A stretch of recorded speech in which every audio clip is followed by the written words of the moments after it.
deputado? Você, Estou lhe você ouviu ouvindo. esse Tudo primeiro bem? panorama do EMI? Que questões você teria para suscitar Claro, o nosso vou debate? vencer. Primeiro, boa tarde, professor, boa tarde, deputado, novamente. É um cenário, a minha geração acho que nunca imaginou passar pelos perrengues que a gente está passando, né? Além da pandemia, lógico que era algo global, mas assim, no nível de país, a gente está assim, cada vez mais sentindo aí o risco de um governo totalitário muito próximo. Em alguns momentos isso pareceu quase palpável, como disse o professor, esses fundamentalistas aí e tudo que a gente tem visto nos últimos meses. O que me parece é que com o Bolsonaro um pouco mais acuado, abre-se ali um vácuo, um espaço para que essa agenda neoliberal ela avance, porque ele enfraquecido e de certa forma o Congresso tende a assumir um protagonismo e o Congresso assumindo esse protagonismo, a gente sabe que ali no Congresso tem um grande número de parlamentares dispostos a votarem por medidas que avançam esse modelo neoliberal, a exemplo do que a gente viu aí, a votação do novo marco regulatório do saneamento. Então, eu queria ouvir do professor Emi como fazer frente a isso, porque parece que a gente está a gente está entre a cruz e a caldeirinha. De um lado, Bolsonaro, com a sua agenda que busca quase um governo totalitário, ou busca realmente um totalitarismo, do outro, um Congresso que, se ficar mais livre, terá a possibilidade de aprofundar esse modelo neoliberal. E aí, qual seria o papel da esquerda nesse momento? Como se fortalecer em meio a essas duas forças que são igualmente nocivas? Eu acho que ele consegue reconquistar apoios na direita tradicional, digamos, levando a cabo, avançando na agenda do Paulo Guedes. Porque a gente sabe que mesmo a oposição que ele tem nos setores da mídia é uma mídia que está contra o Bolsonaro, mas que está a favor do modelo econômico do Paulo Guedes. Então, quando ele consegue deslocar a centralidade da agenda para as reformas, contra-reformas, na verdade, do Paulo Guedes, ele consegue, de alguma maneira, reconquistar apoios, ou pelo menos neutralizar oposições, que enquanto se dá em torno dele diretamente, ele está muito isolado, né? As pesquisas mostram que o debilitamento dele se dá em grande parte por causa das crises políticas e não por causa dos outros dois fatores.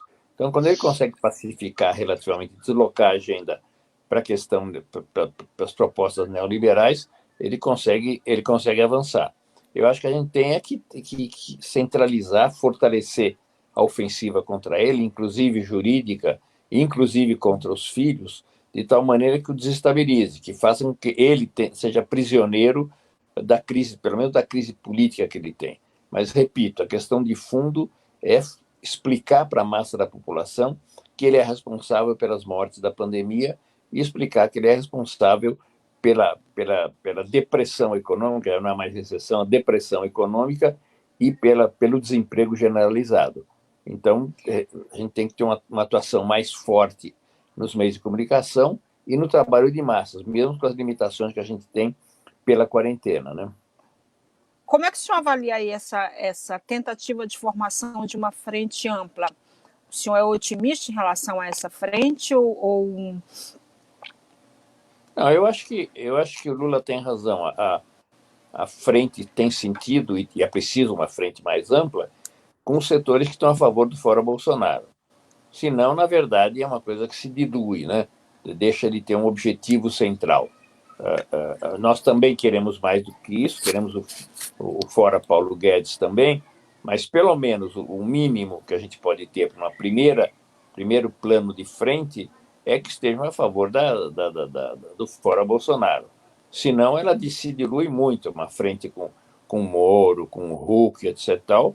Mesmo Fernando Henrique, que estava no ar, mas agora reafirmou a sua posição de contra o fora Bolsonaro. Eu acho que esse que é um horizonte muito amplo, né?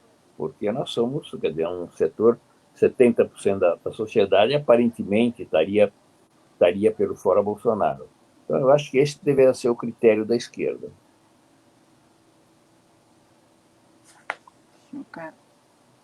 Quer complementar, deputado? O senhor também...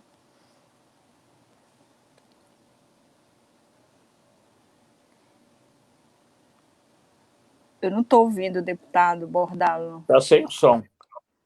Desculpem vocês dois. Olha só. Nesse caldeirão que estamos vivendo, qual o papel que joga a prisão do Fabrício Queiroz? Nós estamos vendo versões cada vez mais escabrosas, não é? Agora o anjo, parece que é o anjo que se cita nas escutas, seria realmente esse advogado, né? E ele agora disse que ele protegeu o Fabrício Queiroz por uma questão humanitária. Hoje eu andei lendo em algum lugar que a mulher do Queiroz, que está foragida, teria procurado interlocução com o Ministério Público para uma possível delação premiada. Então, a minha questão, que eu gostaria que você refletisse conosco, qual o papel que joga nesse desfecho a prisão do Queiroz, querido? Eu acho que ele é uma bomba, né? Porque, obviamente, ele e aquele cara que foi morto na Bahia eram certamente os chefões que colocavam em prática os mecanismos da máfia, da gangue que eles têm. Agora, é preciso lembrar de uma coisa: o Eduardo Cunha, quando preso, se imaginou que ia falar tudo, né? Mas tem um mecanismo de solidariedade de máfias aí que eu não sei se ele vai... É verdade que ele tem as fragilidades da mulher e das filhas. Então, a própria busca da mulher, ou eventual prisão das filhas, é uma coisa de fragilidade. Também se disse que ele teria buscado condições de delação premiada, mas condições, acho que inaceitáveis para a justiça. Quer dizer, um seria retirar a ordem de prisão da mulher, outro seria de ter prisão domiciliar. Quer dizer, aí não, né? Aí, se fez isso muito contra o PT, né? Quantidade de supostos testemunhas que recebiam vantagens especiais para falar o que o Moro queria que falasse, né? Agora vai ser difícil isso. E também se colocou essa ideia da mulher. Então, pode ser uma bomba de tempo. Alguns dizem que o ASEF também só que não se configurou até agora algum crime. Tem muitas razões, né? Mas para poder persegui-lo. Mas eu acho que de fato, quem sabe mais de todas as coisas que aconteceram. Até mesmo porque tem a ver, e é preciso lembrar outra coisa, o tal do celular do Bebiano, que chegou ao país, ninguém sabe exatamente onde é que está, que poderia ajudar a esclarecer muito da própria campanha eleitoral e dar mais argumentos e mais razões para o processo de cassação da chapa, se é que ele pode avançar. Então, tem várias bombas de tempo pendentes aí. Claro que a mais forte, certamente, é o Queiroz, né? Mas o que é que o Bolsonaro tem tanto medo do Queiroz falar? O que é que o Queiroz teria a contar que causaria esse terremoto no esquema Bolsonaro? Bom, aparentemente o Queiroz e o cara da Bahia que morreu, é Adriano o nome dele, não me lembro. Eu acho que o Queiroz comandava as finanças, inclusive tudo que compromete o filho dele na Assembleia do Estado do Rio de Janeiro, e o outro cara comandava as milícias. Mas certamente a distribuição do dinheiro aí já dá uma pista sobre como é que funcionava. Quer dizer, há mais de 10 anos, tudo que eles faziam com as finanças da Assembleia Legislativa. E outras coisas mais, porque ele é um cara de confiança absoluta. As declarações do Bolsonaro ao longo do tempo são de fidelidade absoluta dele com o Queiroz e do Queiroz com ele. Então, acho que ele pode alimentar vários dos processos que estão aí, com declarações, com revelações. Agora, o problema provavelmente a prisão da mulher deve ser aquilo que faça com que desate uma iminência de delação premiada, porque aí ele vai estar mais fragilizado ainda, né? Agora, vai saber tudo que ele pode contar. Quando decidiram abrir as contas de dezenas de caras ligados ao filho dele na Assembleia, só aí já é um mapa. O filho está acusado de chefe de organização criminosa. É uma acusação gravíssima, né? Então, acho que o Queiroz, que trabalhou com ele na Assembleia também, pode revelar muitas coisas. Não se sabe se ele está sendo interrogado ou não. Não há nenhum elemento público que demonstre, nem as buscas da mulher, aparentemente não tem a ver com isso, nem outras prisões, né? Mas eu acho que ele é uma bomba de tempo que pode explodir com muitas revelações em relação à trajetória toda do Bolsonaro, pelo menos nos últimos 10 anos, né? Rita, ainda Eu queria tu teve chamar. Pois não. Não, eu queria chamar a atenção, deputado, para algo que é muito importante, que eu acredito que o Queiroz possa contribuir, é para a gente ter um retrato do funcionamento dessas milícias e de como elas atuavam dentro do poder público, porque me parece que a família Bolsonaro ela é um ator importante de como as milícias se infiltraram no Estado e, a partir daí, passaram a atuar com certas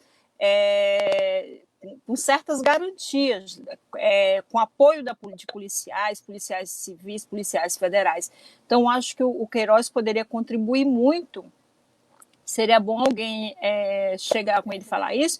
Ele pode contribuir muito para passar a limpo essa questão, que é muito importante, que a gente vai chegar aí nos assassinatos por encomenda, na maneira como essas milícias atuam em áreas onde o Estado está ausente, fornecendo serviços e, entre aspas, proteção. Né? Então, acho que a fala do Queiroz pode contribuir nesse sentido. Eu acho que a preocupação maior dele é com os filhos. Quer dizer, conforme se aproxima a possibilidade de decretação de prisão de um dos filhos, eu acho que ele se desestabiliza totalmente e comete mais erros. Eu acho que no Rio de Janeiro ninguém tem dúvida que o Carlos tem a ver, direto ou indiretamente, com a morte da Marielle. Isso pode ajudar, o desvendamento de como funcionam as milícias pode ajudar a fechar o círculo também sobre essa questão e outros assassinatos também. Eu vou falar um pouquinho de comunicação, acho que aí também, professor, se o senhor me permite, acho que a gente precisa, quando falo a gente, o campo democrático, trabalhar a comunicação desses eventos. Hoje eu vi pesquisas que mostram que a base de apoio do Bolsonaro, o núcleo duro do bolsonarismo, continua praticamente intacto pós prisão do Queiroz. Então, acho que com esse núcleo duro não há muito o que fazer, né? O Bolsonaro pode fazer qualquer coisa, que ele mantém ali um núcleo duro do bolsonarismo, eles são esses fanáticos, mas há ali uma zona cinzenta de eleitores que podem fazer diferença numa eleição, que começam a enxergar esses eventos e já começam a ter o bolsonarismo. A gente tem uma página na internet chamada Bolsomínio Arrependido. Então, essa página esse grupo começa a ser engrossado. E aí, para que esse grupo cresça, é preciso que esses eventos sejam comunicados, não só pela grande mídia, que está com a imagem cada vez mais desgastada e desacreditada, em certa medida, mas usando ferramentas que o próprio Bolsonaro usou nas eleições de 2018. É claro, não usando fake news, mas pensando nessas mídias digitais como canais de disseminação de informação real, informação verídica, informação necessária para a população, usando as ferramentas, mas não o conteúdo que ele usou, logicamente. Olha, eu queria falar o seguinte, eu acho que dos 3 eixos que apoiam o Bolsonaro, há um sintoma pequeno de enfraquecimento do apoio do grande empresariado, com o surgimento de uma oposição dentro da Fiesp, mas não houve continuidade nessa informação. Os militares estão pisando numa casca de banana grave ao assumir o Ministério da Saúde. Continua a ter uma dinâmica de crescimento das vítimas e tudo mais, e acho que eles vão pagar um preço por isso. E o Centrão depende da popularidade, depende de que o governo tenha apoio, não seja enfraquecido, não se debilite publicamente. Então, acho que eu queria fazer uma observação. Eu acho que não há enfraquecimento, não há perda de legitimidade da mídia. A mídia recuperou um espaço. Olhem a Globo News. A Globo News aparece como fortemente anti-Bolsonaro, sem ser anti-Paulo Guedes. E tem uma audiência crescente. Então, não é uma situação... Nós estamos disputando um setor que ganhou espaço comparativamente ao que eles tinham anteriormente, porque eles encontraram uma bandeira, a bandeira anti-Bolsonaro. Então, eles ganham audiência, ganham credibilidade, digamos, comparativamente com o que tinham anteriormente.